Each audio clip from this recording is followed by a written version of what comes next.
Hey, everybody, welcome to today's episode of Moving Markets. Things look a little bit out of sorts. I'm trying this on YouTube Live today instead of I've been using a program called GoToConnect, and I haven't been thrilled. I like GoToConnect. I'm not saying anything negative about GoToConnect.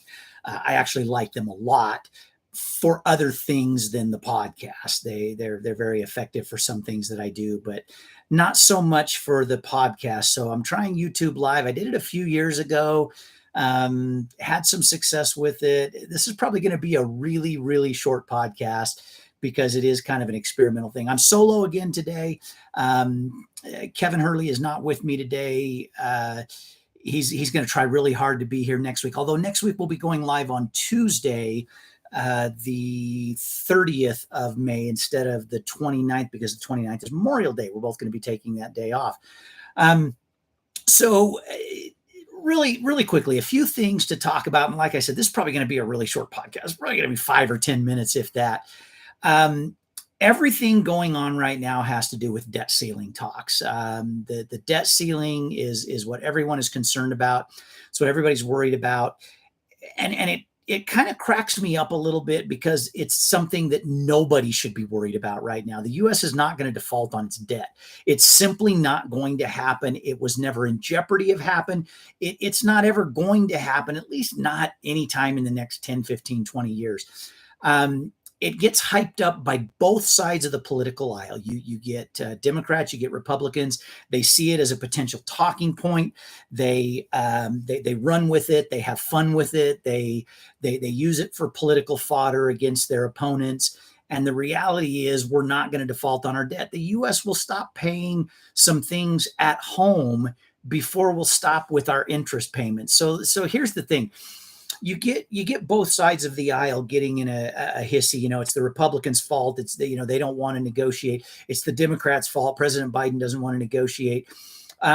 Honestly, I hope they don't get a deal done at all for the summer, and the government has to shut down, because before we will stop paying our debt that we owe to other countries for all the money we borrowed, the trillions of dollars of money we borrowed, we're going to shut down government agencies. And nothing would make me happier than if major government agencies got shut down. I say shut them all down, except for our military. Shut down the whole freaking government. It do us all a favor and save that money and double up the payments to the debt and the interest that we're paying right now.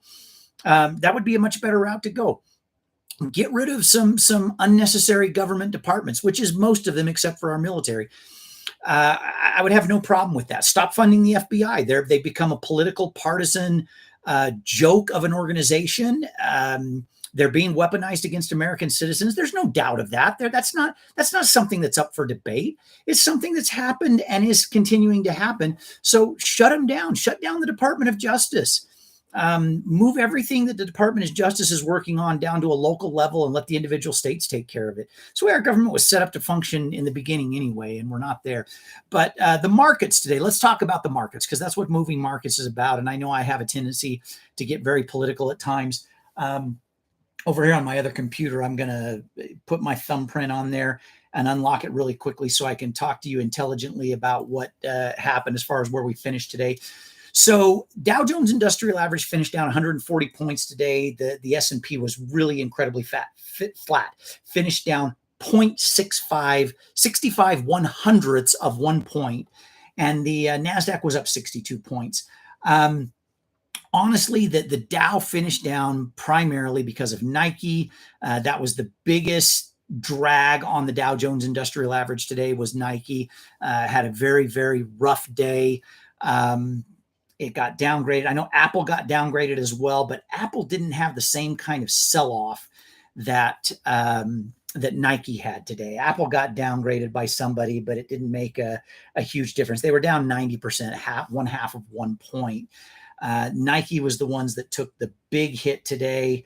Doesn't hurt my feelings at all because they've become such a woke company. I don't buy Nike anymore. Now, I didn't go nuts and take everything I own that had the Nike logo on it and take it out and burn it when Nike started going woke, when they started employing Colin Kaepernick, who is a joke of a human being and a despicable, disgusting, race-baiting piece of crap. I am further disgusted with Nike that now they're having guys that want to pretend to be girls modeling their swimsuits and their athletic wear and their clothing. That's absolutely deplorable to me. It disgusts me. I can't stand it.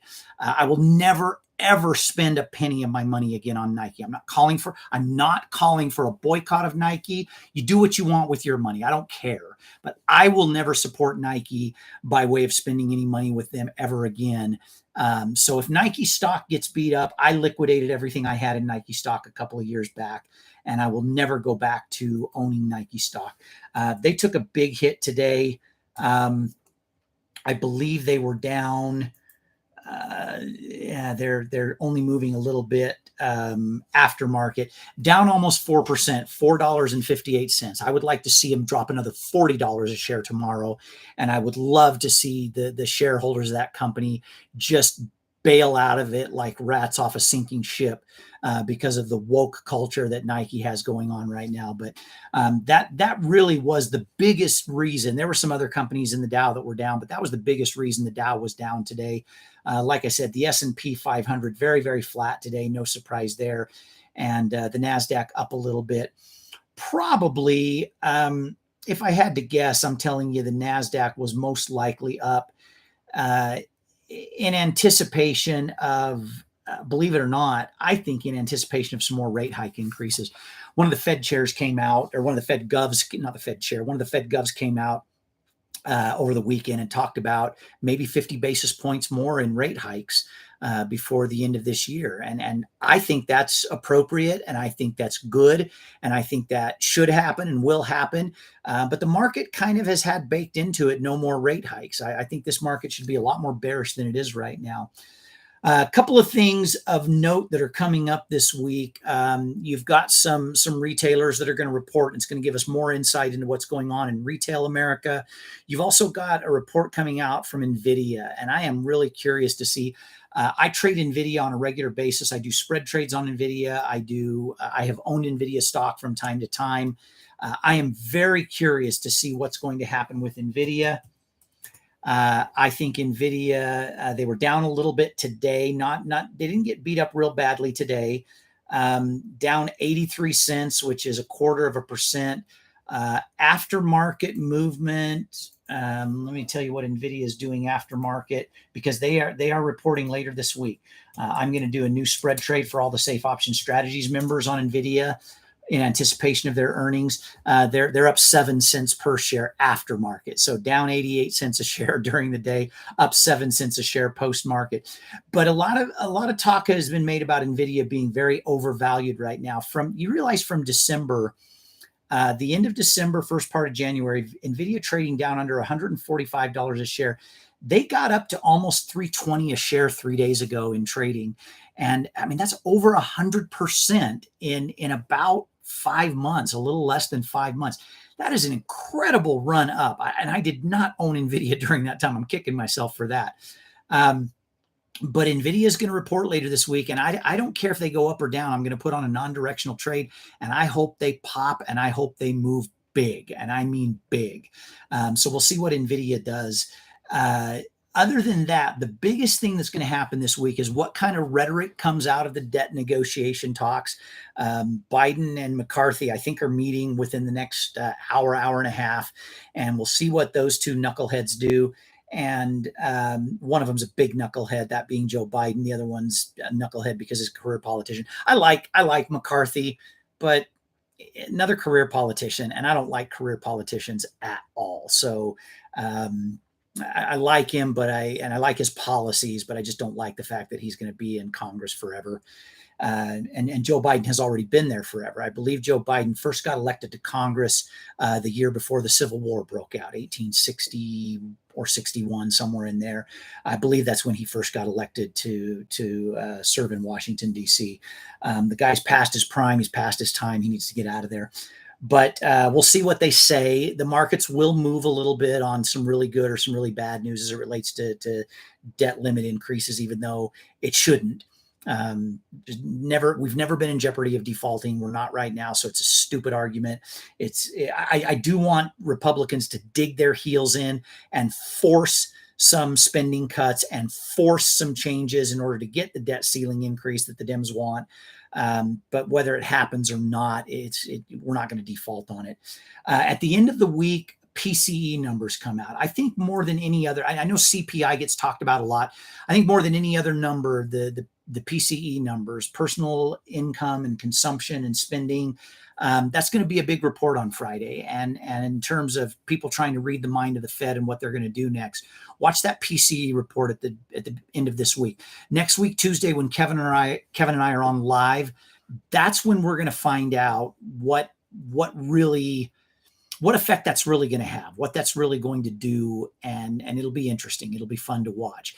Again, I warned you it's going to be a really short presentation this week. Like I said, I'm playing with the YouTube live thing. We'll get this podcast posted for everybody. And Kevin and I will be back maybe on YouTube Live, maybe on some different platform. But either way, we'll get a podcast out next week with both of us, hopefully. And in the meantime, have a great week. Have a great Memorial Day weekend. I'm wearing my U.S. Army hat. Proud member of the U.S. Army, served from 1985 to 1991. To all of you out there that might be listening to this podcast that have served this country, Army, Navy, Air Force, Marines, Coast Guard, and for those of you that serve now or have served as first responders for this country, you have my sincere gratitude. You have the sincere gratitude of my family. I love you. I don't care if our politics line up. I don't care if our religions line up. I don't care if a lot of our opinions on things line up. If you serve this country in that way, I love you for your service. And I want you to know that you have mine and my family's extreme gratitude for what you have done. And no matter what our political differences are, you will always have my gratitude for what you have done and what you continue to do for this country. So thank you from the bottom of my heart. Have a great week. Have a great Memorial Day weekend. And we'll be back live next week, Tuesday, to do our next podcast. Thanks, everyone. Bye-bye.